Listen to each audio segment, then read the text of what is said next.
معزز ناظرین اکرام، نالج افریقہ کی طرف سے آپ سب کو خوش آمدید۔ بابل دنیا کے قدیم ترین شہروں میں شمار ہونے والا ایک تاریخی شہر ہے۔ بخت نصر کا تعمیر کردہ شاہی محل اور بابل کے معلق باغ قدیم فن تعمیر کے بہترین نمونے تھے، وہ بھی اسی شہر میں موجود تھے۔ بابل کے معلق باغات کو دور قدیم کے عجائبات عالم میں بھی شامل کیا گیا ہے۔ بابل میسوپوٹیمیا موجودہ عراق کا ایک قدیم شہر ہے جو سلطنت بابل اور کلدانی سلطنت کا دارالحکومت تھا۔ یہ موجودہ بغداد سے 55 میل دور بجانب جنوب دریائے فرات کے کنارے آباد تھا۔ 4000 سال قبل مسیح کی تحریروں میں اس شہر کا تذکرہ ملتا ہے۔ 175 قبل مسیح میں بابلونیا کے بادشاہ حمورابی نے اسے اپنا پایہ تخت بنایا تو یہ شہر دنیا کا سب سے بڑا اور خوبصورت شہر بن گیا۔ بخت نصر بابل کا ایک ظالم بادشاہ تھا۔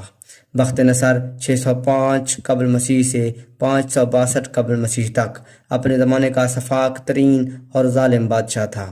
اکثر مورخین کہتے ہیں کہ اس کے دماغ میں ہر لمحہ فتح کر لو کا بھوت سمائے رہتا تھا۔ جنگجو تو تھا ہی، ہر لمحہ کچھ کر گزرنے کا بھوت بھی اس کے سر پر سوار رہتا تھا۔ کہا جاتا ہے کہ وہ بلا کا ذہین اور اعتماد کی دولت سے مالا مال تھا۔ اسے بنو قد نصر کے نام سے بھی یاد کیا جاتا تھا۔ یہاں یہ بتانا ضروری ہے کہ بابل موجودہ عراق کے قدیم نام میسوپوٹیمیا کا ایک قدیم شہر تھا۔ میسوپوٹیمیا قدیم تہذیب کے حوالے سے جانا جاتا تھا۔ 689 قبل مسیح میں بادشاہ بنو قد نصر یا بخت نصر دوم نے اسے دوبارہ تعمیر کروایا۔ پرانا شہر دریائے فرات کے مشرقی کنارے پر آباد تھا۔ بخت نصر نے دریا پر پل بنوایا اور مغربی کنارے کا ایک وسیع علاقہ بھی شہر کے حدود میں شامل کر لیا۔ اس کے عہد میں شہر کی آبادی 5 لاکھ کے قریب تھی۔ معلق باغات، جن کا شمار دنیا کے 7 عجائبات میں ہوتا ہے، اسی بادشاہ نے اپنی ملکہ کے لیے بنوائے تھے۔ 539 قبل مسیح میں ایران کے بادشاہ سائرس نے بابل پر قبضہ کر لیا۔ 275 قبل مسیح میں اس شہر کا زوال شروع ہوا اور نئے تجارتی مراکز قائم ہونے سے اس کی اہمیت بالکل ختم ہو گئی۔ اب اس شہر کے صرف کھنڈرات باقی ہیں۔ بابل کا ذکر ہاروت اور ماروت، 2 فرشتوں کی کہانی کے ساتھ ساتھ قرآن پاک میں بھی موجود ہے۔ انگریزی میں اس شہر کا نام بیبیلون اور ملک یا سلطنت کا نام بیبیلونیا کہلاتا ہے۔ مسلمان تاریخ دانوں اور جغرافیہ کے مطابق بابل کا شہر اسلام کی آمد سے طویل عرصہ قبل تباہ کر دیا گیا تھا۔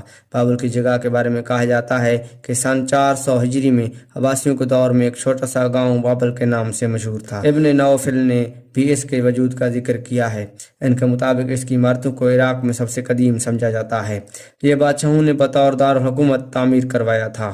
ان کے جانشینوں نے بھی دارالحکومت کے طور پر اسے استعمال کیا۔ ابو الفدا لکھتے ہیں کہ یہی وہ شہر تھا جس میں نمرود نے حضرت ابراہیم علیہ السلام کو آگ میں پھینکا تھا۔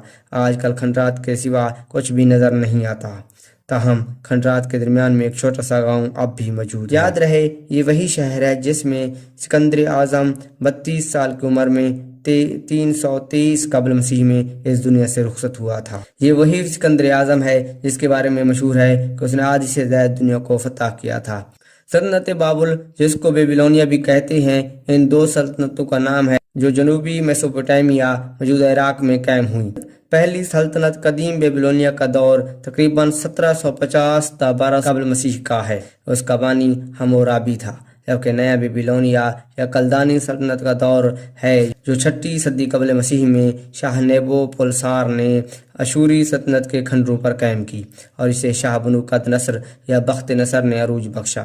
ان دونوں ہی سلطنتوں کا دارالحکومت بابل تھا۔ 539 قبل مسیح میں سائرس اعظم نے بابلونیا کو سلطنت فارس کا حصہ بنا لیا۔ بیبیلونیا اپنے دور کا مہذب ترین ملک تھا۔ یہاں کی زبان موجودہ سامی زبانوں عبرانی اور عربی کی ماں تھی۔ اس کا رسم الخط میخی یا پیکانی دنیا کے قدیم ترین خطوں میں شمار ہوتا ہے۔ لوگ مظاہر پرست تھے لیکن انہیں مذہب سے زیادہ دنیا سے دلچسپی تھی۔ انہوں نے دیوی دیوتاؤں کے معبد بھی بنائے لیکن ان سے کہیں زیادہ پرشکوہ شہر اور باغات تعمیر کیے۔ بخت نصر کا تعمیر کردہ شاہی محل اور معلق باغ قدیم فن تعمیر کے بہترین نمونے تھے۔ بابل کے لوگ علم ریاضی کے ماہر بھی تھے۔ سب سے پہلے انہوں نے ہی علم حیت کو سائنس کا درجہ دیا۔